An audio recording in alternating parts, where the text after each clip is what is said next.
Guys, we are live again. The bees, the wasps are flying all over us. We're going to try not to get stung today. We've killed a couple already, so I think they're afraid of us. Today we're going to be adding some lights in Tim's mom's basement. I've already drilled most of the holes, and I've already hung the boxes here. Tim, one thing I'd like you to get is, you see how like there's a ledge right here. It's like a guide on the box. If I had one down, there's a little like quarter-inch bump right here, and that serves as a guide. You want to make sure you want to push this up against the wood, because if you ever drywall this and you drywall on top of the stud, now your box is going to be flush with the drywall. So if you ever, whatever box you buy, single gang, double gang, 3-gang nail on, they'll have like either a tab that sticks out, or in this case, if it's round, they'll have a little ledge. That's your drywall guide. So you want to make sure you use it. If you just screw it on flush and then you drywall over it, you may never find your box. If you go too down far, and then you drywall it, your box is going to hang down, and then your fixture isn't going to be flush to the ceiling. So just very little things like that you've got to pay attention to when you're doing this.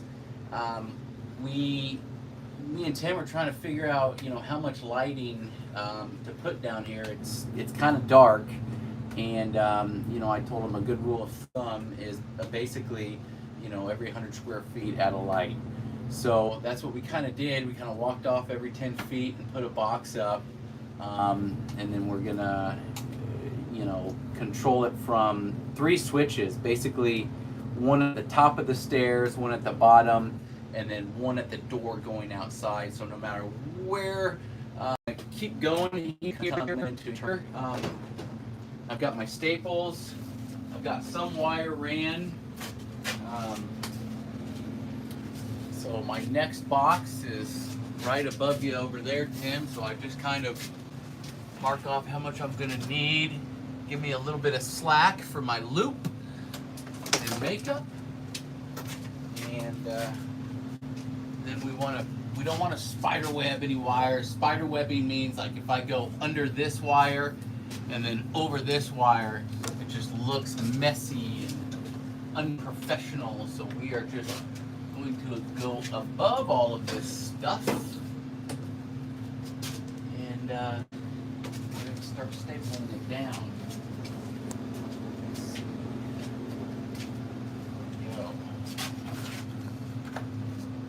So as you can see, right now it's pretty dark down here. What do we have? Like maybe 2 lights. We literally have a lamp and one fluorescent. One shining moment. This place is gonna look awesome. Plus, Tim being my producer, Artificial Visuals is his company name. It's hard for him to shoot these beautiful videos with no light. So I'm sure he's gonna love this. So here's a little trick of the trade. When you have a very tight spot, and you can see I can't hammer it in this way. I was gonna go side like this. Sometimes a little trick I do is I'll take my linesman's here and I'll put it over the screw, and then I'll bang the linesman so that I kind of use leverage to nail it in. Do a great job there.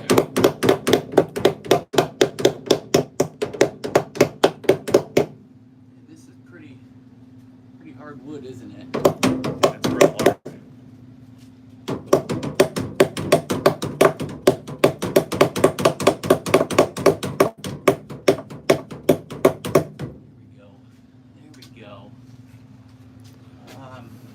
Let's move on down the line there.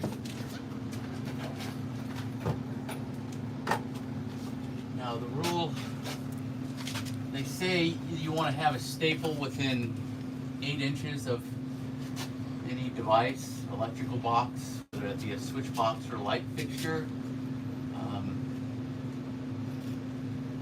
tend to go about 4 to 6 inches.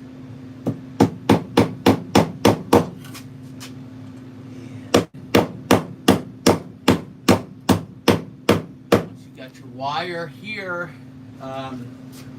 these boxes are a real pain to if we just try to take this wire and shove it in the box, it's hard. It doesn't go very easy. So what I do is I take my screwdriver and I put it where the hole is. I give it one little punch, one little twist. It opens it up. It still gives the wire a still snug connection once I stick it in there. But at least I'm not fighting and cursing at it while doing it. So this is one wire here.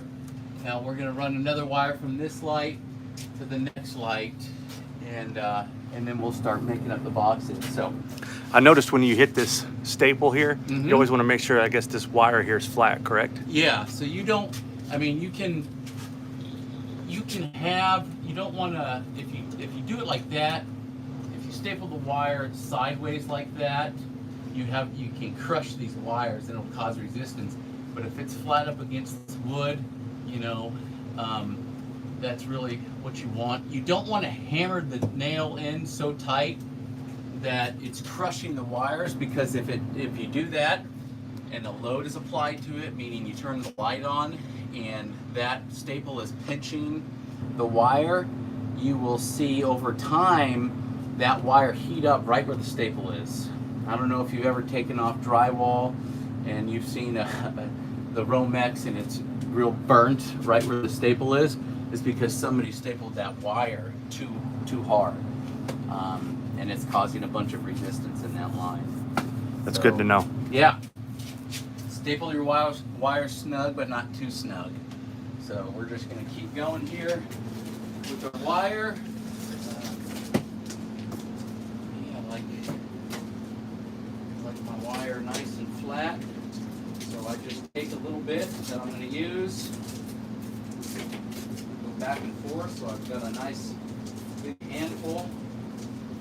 And I just roll it away from me so that my wire becomes nice and flat. Walk it out. Walk it out.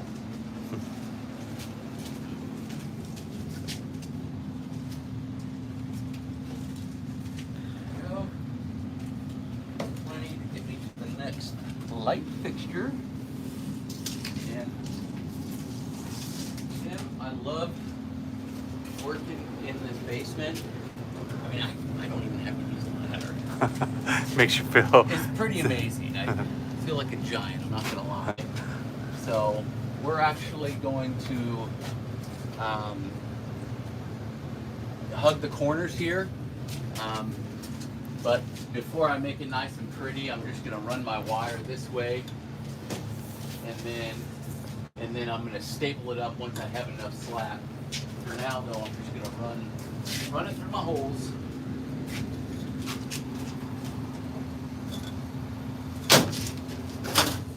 Now, question is, Tim, what kind of lights do we want to put down here? Yeah, traditionally, Would it be just like normal LEDs or?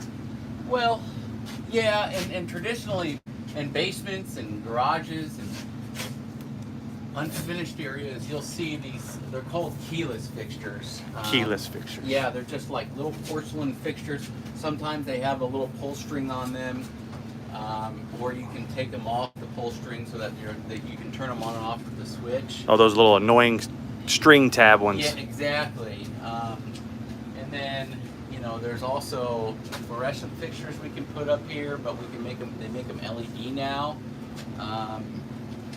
But we want to do, since this is an unfinished basement, and it's kind of low, I do not want to put those keyless fixtures with a bulb in them, because I feel like, when your mom comes down here and she's organizing and moving stuff around, I don't want her to hit that open bulb. So I was thinking of like maybe a surface mounted fixture, like a, you know, with a soft cover with some LED lights in there. You know, just like little disc lights. Perfect. I think that's kind of Yeah. the way to go. You don't mind that. Sounds good to me. We got this wire ran, and then see, I gave myself enough slack to where I'm gonna be able to tuck it up against this soffit here. There's an air vent here, so I didn't even try to go through. Try to go through it here because I'll never hit the other side of that hole. So we're just gonna go under it right there, and then we're gonna bring enough wire over here. My next light, give it a little snippy snip, and we're gonna leave this down here, and then I'll take the other end and we'll keep going to the next fixture. Just keep connecting them.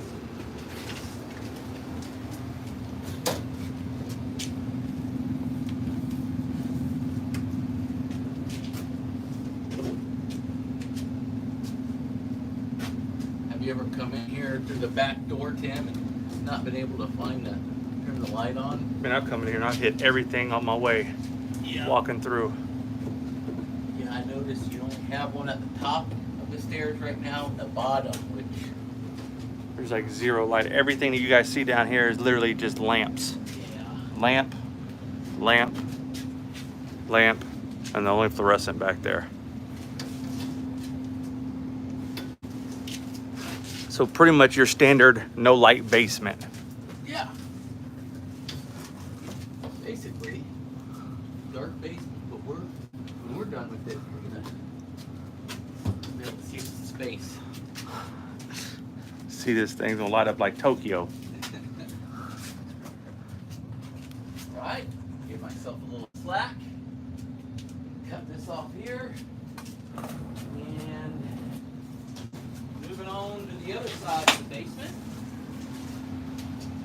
Pull out a little more wire.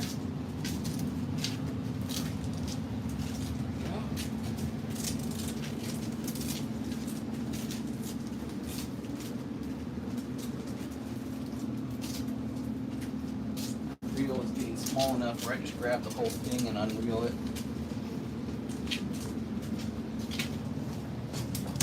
You know, there's not a wrong or a right way to run your wires.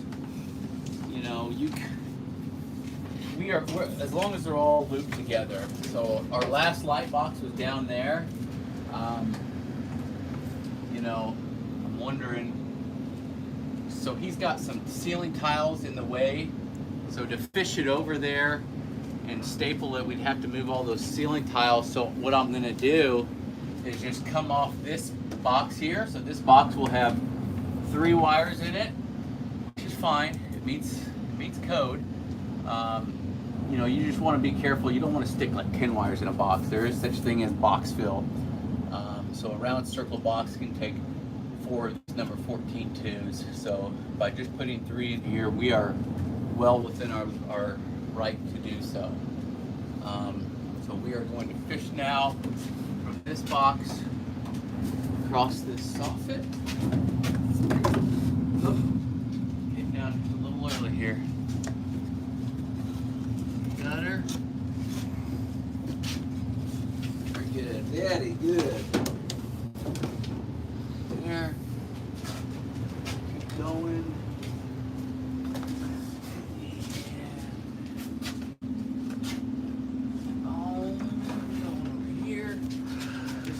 Oh, you know what? We've got some split wood here, don't we, Tim? Yes. So we're gonna run it on this side over here, and we won't staple it to this side so that you get. We can You guys replace see, this board. we got to replace this right here. Yeah. So what we're gonna do is we're gonna go around this sucker, so that they don't have to move any wires when they do that.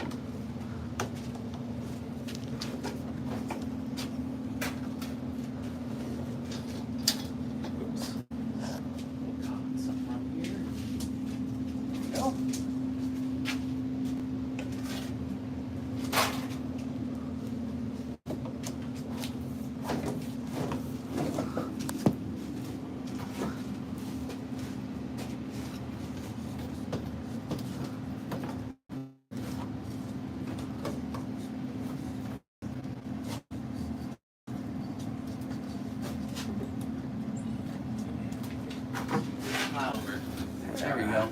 Kinda. There we go. Trying to get fancy.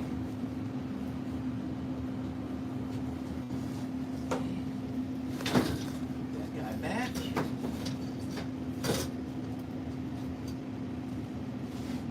And we got one more light over there to run.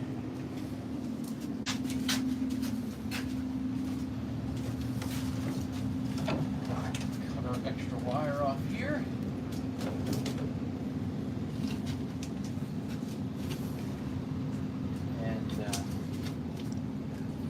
Last time I had my 11-in-1 and I was working in that hot panel and it wasn't very safe, so I went ahead and invested in a brand new insulated screwdriver. So very excited to test that out.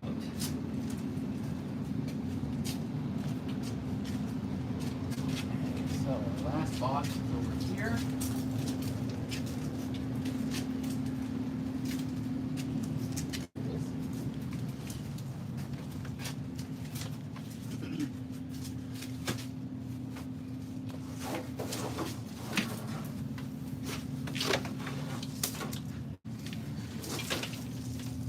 And we are, we're drilling through the trusses because Tim one day is going to come down here and gleefully remove all of this tile.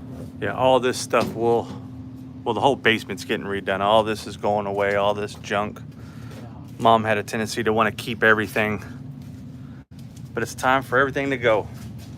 Right. Even all this janky wiring. Yes. And so when we're wiring this, we are drilling through the stud plates so that if they ever do want to drywall this basement, they certainly can do so, and our wires won't be in their way. So I think I may have to put a roadblock over here.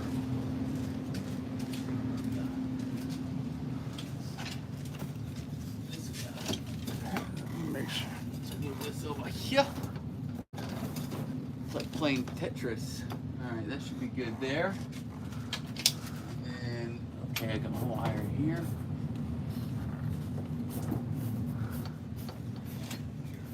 Go this way.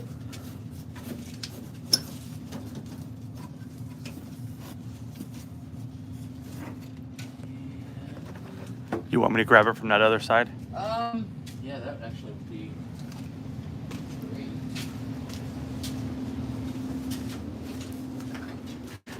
I'll use this hole over here. There we go.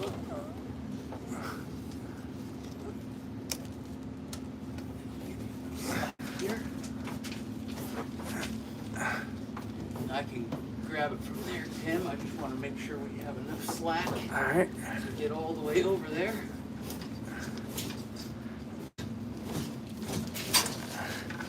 Good.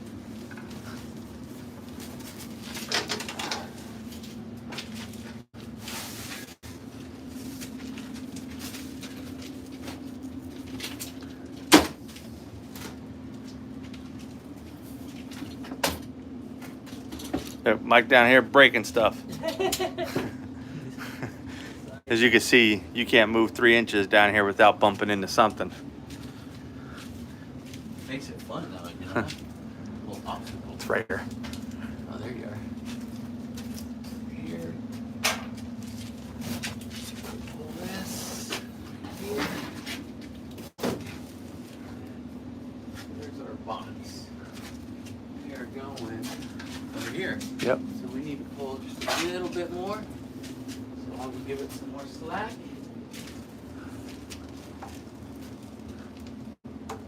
See, this is what I mean when I'm glad that the basement is short, because if it wasn't, I could be hopping up and down from a ladder, which can get tired.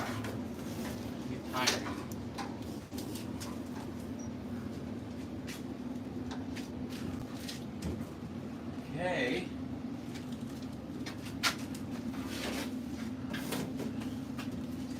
Just got this last hole. We'll running our wires here.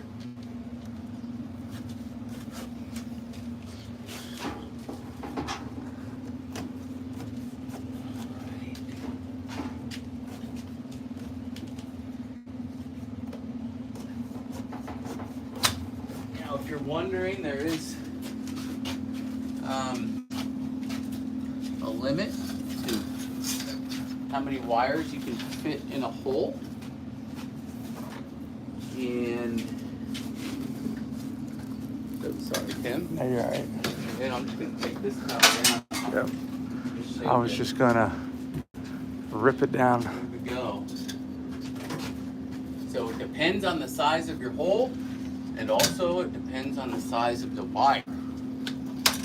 But if you're struggling to put a wire through the hole, then it's probably too many. All right, get our slack. Okay. So what we want to do now is staple. You've got to staple your box within 8 inches of a box. Again, I like to go 4 to 6. I'm going to go right above this box here. I don't want to pinch. I don't even know what this is, but eventually going to come out, so I don't want to put my staple here and pinch it. So I'm going to go above it. That definitely looks like some kind of phone line, huh? Right.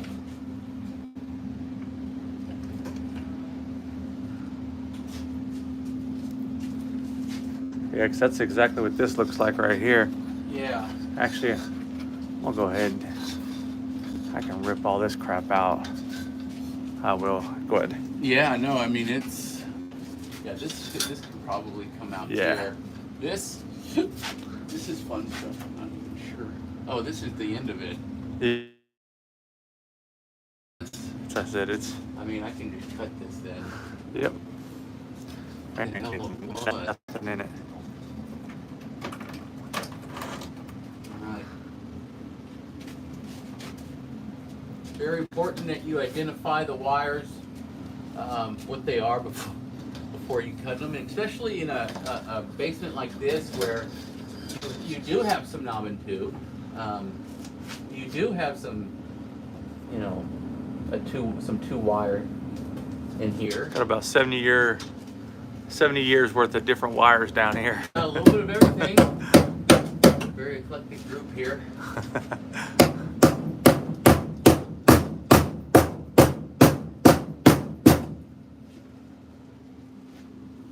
Gonna penetrate finally. A new screwdriver. Oh yeah, this box. Tim, remind me when I come back. This was one I found in the back of my truck, and it was missing the nails, so I was only able to screw. Oh, that one nail. One nail, and so before we hang the fixture, look how loosey goosey that is. Next time I come here, we'll be sure to make sure that we bring the another nail and get it in there. I'm leaving that up to you. I'm leaving that responsibility up to you to remind me. Actually, I think I have a nail for you. I bet you if we really look in this basement, yeah, I guarantee we're it. gonna find a nail.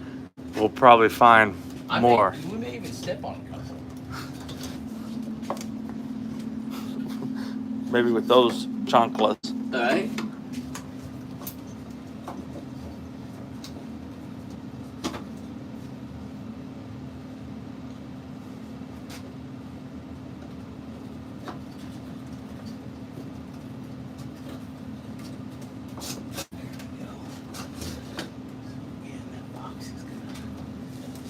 Move on me a little bit because I don't have it properly fastened. I promise you, we will get it. Leave a little loop there. Now the making up a box. Sorry, Tim, I left my dikes over here. Let me walk and grab them.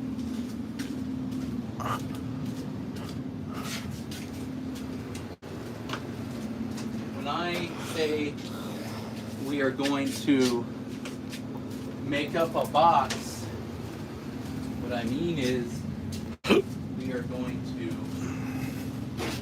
tie the wires together. We're going to tie the grounds together.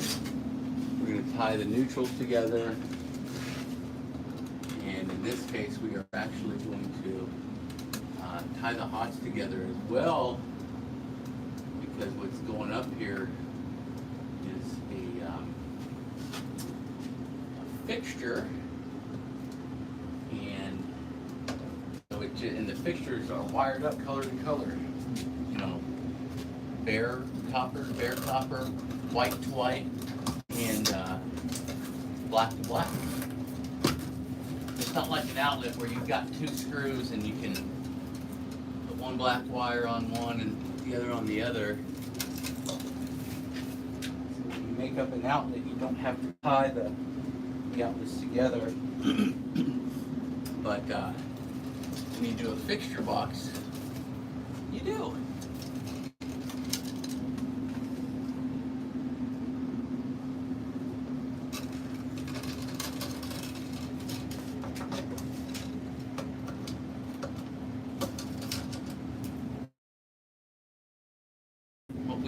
Tim, is play a little game. I mean, I love all of our subscribers. I love everybody that watches these videos, and I want to get back. I want to get back to the people. So what I was thinking about doing, and tell me if this is a terrible idea, is maybe quizzing everybody a little bit later about something I said, and then if they get it right in the comment section, you know, I'll send them a one of these presence testers. It's Klein. They're great. You know, basically it tells you whether or not a circuit is on or off. And heck, we'll even throw in a pair of these gloves that I love so much. You can't go wrong with free stuff. Right? I like free stuff. Everybody likes free stuff. I guess my question is, am I able to enter to this? Maybe. You may be my only contestant. I will make sure I comment. I love it.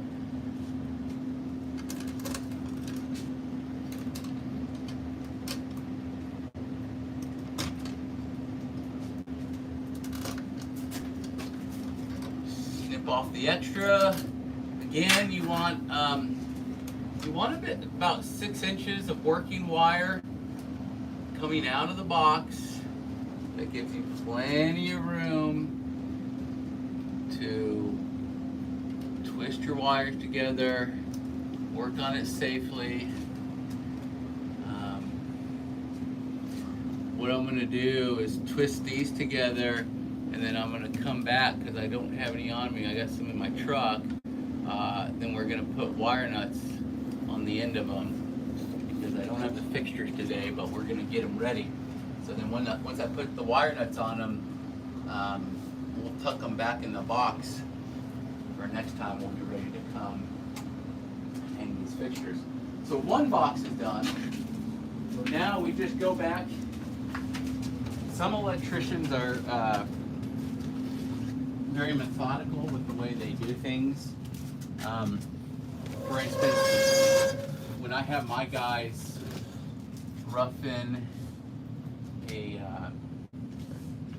house, I'll have one guy go and hang all the boxes. Okay, so one guy will come and bang on all the boxes, and then I'll have another guy. Oh, Tim, let me grab my staples. Then I'll have another guy out there drilling holes. I got him over here. Oh. The guy that drills the holes is usually the new guy. It's a driller. But you do have to think, like, you've got to be 1.25 inches away from the stud. This hole right here barely meets it. I mean, we got 1.25 inches, they say, because when you screw drywall in, if it's any less than that, if the hole was here and the drywall just happened to screw right here, it would hit our wire and cause all kinds of fun problems. So as long as you're 1.25 inches away from the edge, you're okay. If you're not, if there's no way around it, sometimes if you're going around a corner, you gotta get real close to the edge. If that is the case,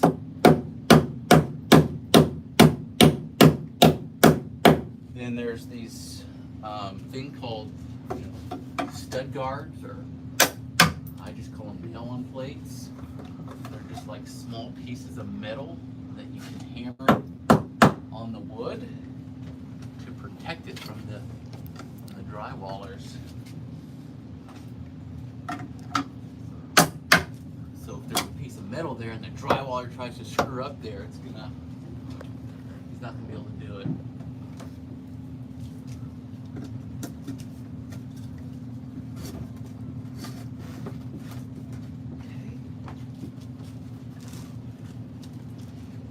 All right, so I lost my train of thought, Tim. Where was I? I started talking about mounting boxes, drilling holes. Yep. Is that where I left off? Yep. You were talking about how when you wire houses, your guys would come in, one would drill holes. Okay. And then that's kind of where you stopped. All right, yeah, so I got my guy that lays out the boxes. He's the smart guy because he can read a pair of prints. Then I got my hole driller. He's usually pretty green. And after that, then I have my Romex Cowboys. Basically, that's just, and usually they're pretty young because they just take these wires and they run the wire in between the boxes. You got to be able to think to do that because you can't just wire a whole house on one circuit. You got to know when one circuit stops and one begins. New construction is like a young man's game because you got to do it fast. You got to get in and out of there. It's really the only way to make money on new construction homes. But then after that, after everybody runs the wires, you go back and then you can make up all the boxes, staple them down. But everybody does it a little bit differently. I'm just kind of all over the place here because it's a very simple circuit and it's easy to trace and it's not hard to get lost here. So, and it's also just to be informative for the viewers. Absolutely. So, all right, let's move to our next box over here. If you remember, this is the one where there's three wires,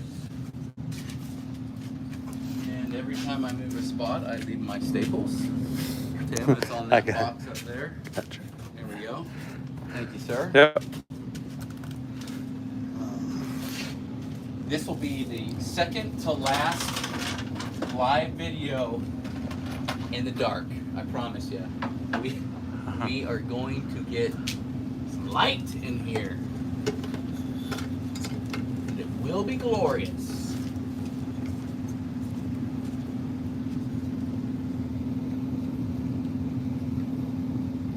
Stapling a wire. I've done some videos, whole videos on just stapling a wire. Like, Mike, that's the easiest thing in the world to do. Well, some people just don't know. you would think. Certainly would think. And if you guys don't know, go watch some of these videos on the YouTube channel. Yes, sir. It's the Virtual Electrician, channel TVE.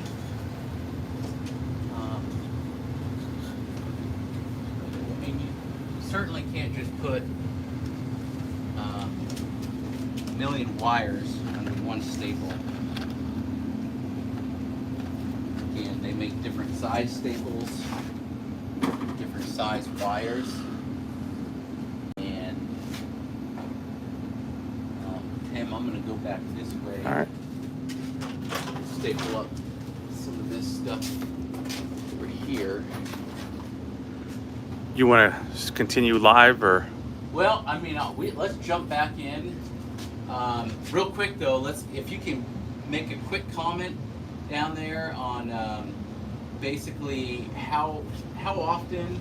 At the beginning of this live video, I said, we're gonna do it we're gonna put a light box every so often. Can anybody remember, you know, how many feet far apart that is.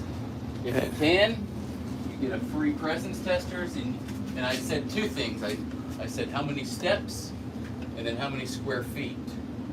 So if you can name one of the two things that I said in the comment section, I'll send you a free presence tester and a pair of nifty gloves.